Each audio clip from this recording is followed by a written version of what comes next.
अवधूत चिंतन श्री गुरुदेव दत्त श्री स्वामी समर्थ महाराज की जय। स्वामी दत्त सेवा या चॅनलवर तुम्हा सर्वांचे खूप खूप स्वागत।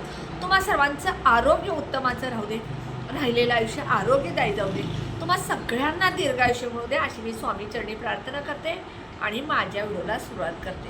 बघा, अधिक महिन्यात आपल्याला लक्ष्मी प्राप्तीसाठी, आर्थिक अडचणी दूर होण्यासाठी, आपल्या घरातल्या कटकटी भांडणं जे काय आहेत दोष दूर होण्यासाठी आपल्याला भरपूर सेवा उपाय तोडगे करायचे आहेत। जास्तीत जास्त सेवा आपल्याला अधिक महिन्यामध्ये भगवान विष्णूंची आणि माता लक्ष्मीची केल्यामुळं आपल्या पुण्याचा कर्माचा बॅलन्स वाढणार आहे, त्याचप्रमाणे आर्थिक बॅलन्ससुद्धा वाढणार आहे।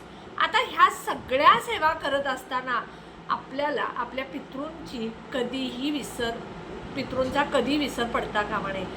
कारण पितृ जे आहेत म्हणजे आपले पूर्वज जे गेलेले आहेत, आई वडील असतील, आजी आजोबा असतील, पणजी पंजोबा असतील, म्हणजे आपल्या पूर्वीच्या 7 पिढ्या ज्या आहेत त्या पिढ्यांचं आपण उत्पन्न खात असतो, त्या पिढ्यांचं घरदार शेती जे काय आहे ते आपण खात असतो।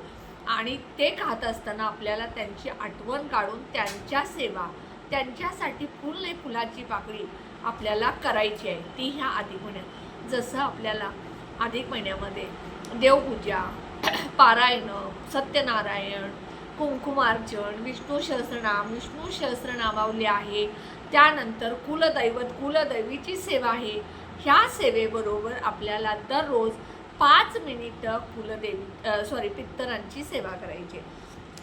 कसं असतं, आपले पितर जे आहेत ते आपले पितृ पंधरवड्यात आपल्या दरवाजाच्या बाहेर येऊन बसतात। त्याच पद्धतीनं अधिक महिन्यामध्ये सुद्धा आपण त्यांची आठवण काढतो का, आपल्याला त्यांची आठवण येते का, ते आपण त्यांच्यासाठी काय करतो का हे बघत असतात। म्हणून आपल्याला पितृंची सेवा अधिक महिन्यात करायची आहे।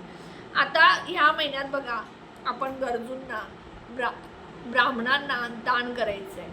दानमध्ये काय करायचं तर अन्नदान करा, वस्त्रदान करा।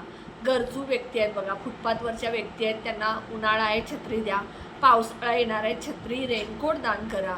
त्यानंतर अन्नदान म्हणजे वडा द्या, एक वेळचं जेवण द्या, तुम्हाला शक्य होईल तर वृद्धाश्रम असेल, अनाथ आश्रम असेल, ह्या सगळ्या ठिकाणी तुम्ही जास्तीत जास्त अन्नदान, कपडे दान करा। तुम्ही जे कपडे दान करता ते कपडे त्यांना वापरता येतील अशा पद्धतीचे द्या। उगाच तुम्हाला दान करायचं आहे म्हणून फाटके तुटके कपडे, फाटके तुटके चप्पल अजिबात देऊ नका। आता शनी जयंती दिवशी सुद्धा तुम्हाला मी सांगितलं होतं, काळे वस्त्र, काळे चप्पल गरीब गरजू लोकांना दान करायचे आहेत। तर काही जणांनी केले पण असतील, मीही केलेत। तुम्ही अजून काही दान करणार असेल तर अधिक महिना हा दानासाठी, दीपदानासाठी अतिशय महत्त्वाचा आहे। त्यामुळं गरजू लोकांना, ब्राह्मणाला सुद्धा तुम्ही या अधिक महिन्यामध्ये दान केलेलं अतिशय चांगलं। त्याच पद्धतीनं आपली लेक आणि जावई विष्णू भगवान आणि माता लक्ष्मी समान असतात आणि ह्या जावयाचा आणि आपल्या कन्येचा जोडा जो आहे तो विष्णू लक्ष्मीसारखा आहे। आणि ह्या जावयाला आणि लेकीला सुद्धा ह्या अधिक महिन्यात वाण दिला जातो। मुलीला जोडव्या, एखाद्या सोन्याची वस्तू किंवा जावयाला चांदीचं तामण, ताट, आरती, 33 अनारसे, 33 बत्ताशे, 33 फळं, कपडे, ह्या वस्तू आपण जावयाला आणि लेकीला दान करत असतो। आता ह्या सगळ्या दानाबरोबर तुम्हाला पितरांची सुद्धा 5 मिनिटं दररोज सकाळी सेवा करायची। ही सेवा कशी करायची तर बघा, सकाळी आपण ज्या वेळेला उठतो, आंघोळ करतो, त्यावेळेला आंघोळ केल्याबरोबर पूजा करण्यापूर्वी, देवपूजा केल्यानंतर कधीच पितरांची सेवा करायची नाही। म्हणून आंघोळ केल्याबरोबर तुम्ही दक्षिणेला तोंड करून एक आसन घेऊन बसायचं। हे जे आसन आहे हे आसन देवघरातलं तुम्हाला वापरायचं नाही आहे, तुम्ही दुसरं आसन घ्यायचं, दक्षिणेला तोंड करायचं।